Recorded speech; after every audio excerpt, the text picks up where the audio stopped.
I'm Judy Gordon, and this is San Mateo Focus.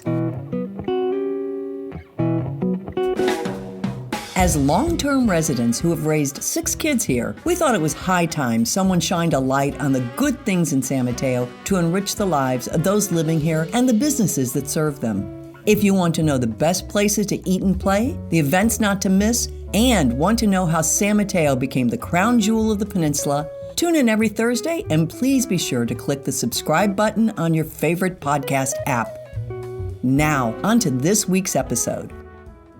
As I prepared for the last 2 episodes of San Mateo Focus, centered around intergenerational communities and age-friendly cities, I found that by coincidence, my 2 main sources are women who early in their careers made choices to work to shape the future of aging in our country.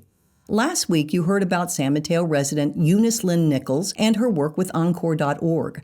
This week, Laura Poskin, who is the executive director of Age-Friendly Pittsburgh, Pennsylvania, helped me understand what a successful age-friendly city can look and feel like. Laura became a gerontologist after realizing what an obstacle course a city can be for older residents. Narrow hallways, heavy doors, a sea of oblivious people. She realized that we need to change the way that we view aging and how we plan our communities for it.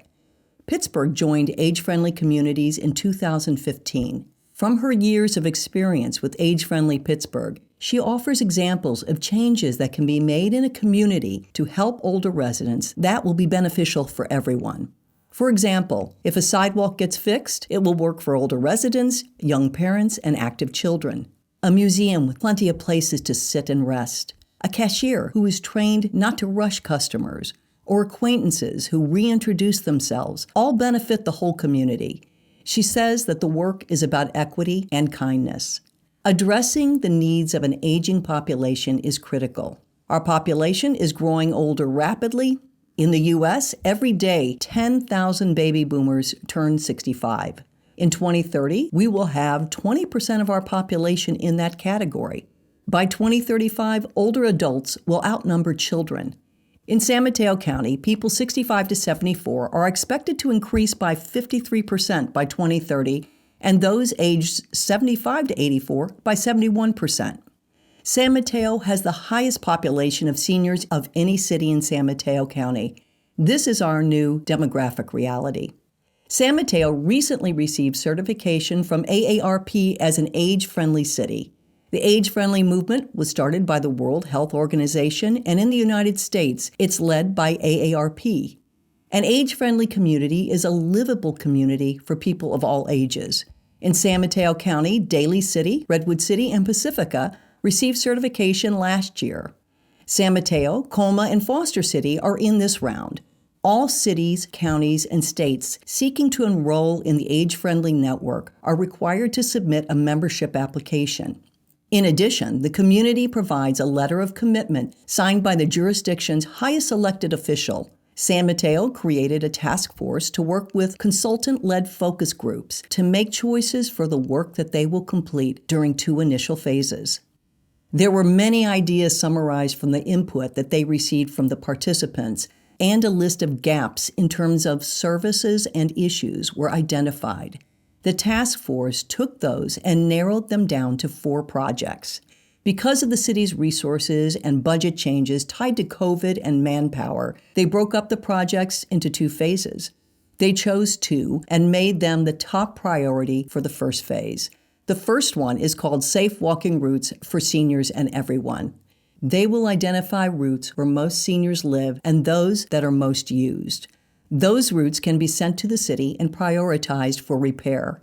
Since sidewalk repair is already a part of the city budget, the task force and public works can take into consideration those heavily trafficked routes. The second project is called the Coordination of Communication about Local and Regional Senior Services and Events. San Mateo has a good amount of senior housing of all types and many senior services already available, including Get Around, the Senior Transportation Program. There is a vibrant senior center and a senior citizens commission that has been advising City Council since 1986. For many of the gaps that were identified in the focus groups, there are already services available in the city that are simply unknown to the senior population.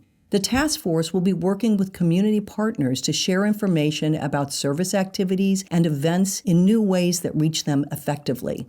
This doesn't involve creating new services, but improving the communication methods to result in more seniors taking advantage of existing programs. The second phase of the projects will include intergenerational programs and age-friendly business recognition and certification. The goal is for businesses to meet criteria to promote themselves as age-friendly. That involves training staff on how to interact with seniors and people with disabilities and making their environments welcoming and safer for everyone. Since these projects involve working with groups of people, it makes sense to wait until our social interactions are back to normal post-COVID. Everyone benefits from the adoption of policies and programs that make neighborhoods walkable, feature transportation options, enable access to key services, and provide opportunities to participate in community activities. The San Mateo Senior Citizens Commission will serve as the oversight body for all the projects. If you want to stay up to date on the age-friendly communities projects and other issues surrounding seniors in San Mateo, here's the deal. The Commission meets the second Monday of every month, and the agendas are posted on their page on the City of San Mateo website. Okay, that's all the time we have for this episode. Have a great week. Don't forget to subscribe to San Mateo Focus on your favorite podcast app. As always, if you'd like more information about the topics in today's episode or any of our sponsors, visit sanmateofocus.com.